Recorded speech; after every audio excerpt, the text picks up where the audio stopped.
Assalamualaikum warahmatullahi wabarakatuh. Pada kesempatan kali ini, di sini saya akan membawakan teori belajar yang diterapkan di sekolah tempat saya mengajar. Perkenalkan, saya Alma Anastasia dengan NIM 18621502298. Saya dari Prodi Pendidikan Guru Pendidikan Anak Usia Dini. Pada kesempatan kali ini sebagai pemenuhan tugas ujian akhir semester 2 dengan mata kuliah Teori Belajar dan Pembelajaran dengan dosen mengampu Ibu Roza Yenita MPD. Baiklah teman-teman, mari kita sama-sama simak teori belajar yang saya terapkan di sekolah tempat mengajar.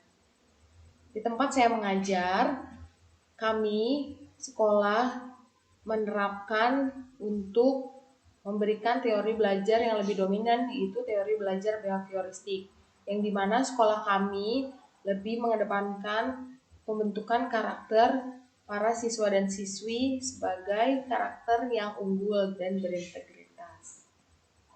Baiklah, teori belajar behavioristik sendiri ini yaitu teori belajar yang mengedepankan perubahan perilaku peserta didik sebagai hasil dari proses pembelajaran. Terjadinya perubahan tingkah laku diakibatkan oleh adanya interaksi antara stimulus dan respon. Teori belajar ini berorientasi pada perilaku yang lebih baik lagi. Adapun prinsip teori belajar behavioristik. Yang pertama, apabila seseorang sudah mampu menunjukkan perubahan perilaku, maka dikatakan sudah belajar. Artinya, kegiatan belajar yang tidak membawa perubahan perilaku tidak dianggap belajar menurut teori ini.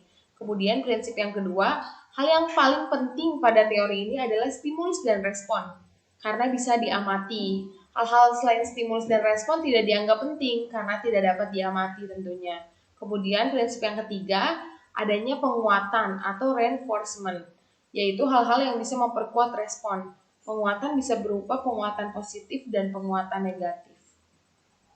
Adapun hukum pada teori belajar behavioristik ini, Hergenhan dan Matthew menyatakan bahwa teori belajar ini mencakup 4 hukum, yaitu sebagai berikut. Yang pertama, hukum kesiapan. Berarti bahwa kegiatan pembelajaran akan memberikan hasil yang diinginkan jika adanya kesiapan, baik kesiapan oleh pendidik maupun peserta didik. Kemudian hukum yang kedua, hukum latihan. Semakin banyak latihan, semakin besar peluang untuk berhasil. Artinya kegiatan pembelajaran akan berhasil jika peserta didik dibiasakan untuk latihan secara kontinu dan terukur. Kemudian hukum efek. Kemudian ada juga hukum sikap, di mana sikap terbentuk setelah melakukan pembelajaran. Perubahan sikap dipengaruhi oleh hal-hal yang ia dapatkan selama kegiatan pembelajaran berlangsung. Adapun ciri-ciri teori belajar behavioristik, teman-teman. Yang pertama, mengutamakan pengaruh lingkungan, kemudian hasil pembelajaran fokus pada terbentuknya perilaku yang diinginkan. Kemudian mementingkan pembentukan reaksi atau respon. Kemudian bersifat mekanistis atau dilakukan dengan mekanisme tertentu. Misalnya meminta maaf, menganggap latihan itu adalah hal yang penting dalam proses pembelajaran. Kemudian adapun kelebihan dan kekurangan dari teori behavioristik ini, yaitu kelebihannya diantaranya peserta didik dibiasakan untuk latihan dan praktek yang di dalamnya memuat unsur kecepatan, spontanitas, kelenturan, refleks, dan daya tahan. Mampu mendorong peserta didik untuk berpikir linier dan konvergen, memudahkan peserta didik untuk mencapai suatu target tertentu dalam pembelajaran.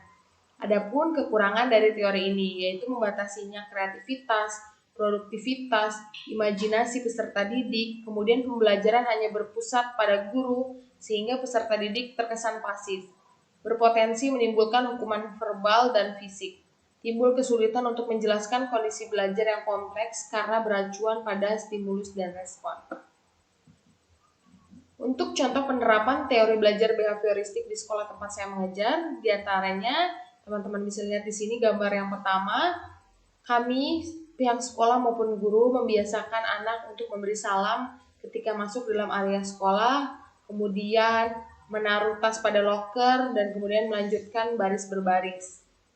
Memberikan salam seperti selamat pagi kepada teman maupun kepada guru. Kemudian mereka menaruh tas dan kembali untuk baris berbaris terlebih dahulu, baru masuk ke dalam area kelas.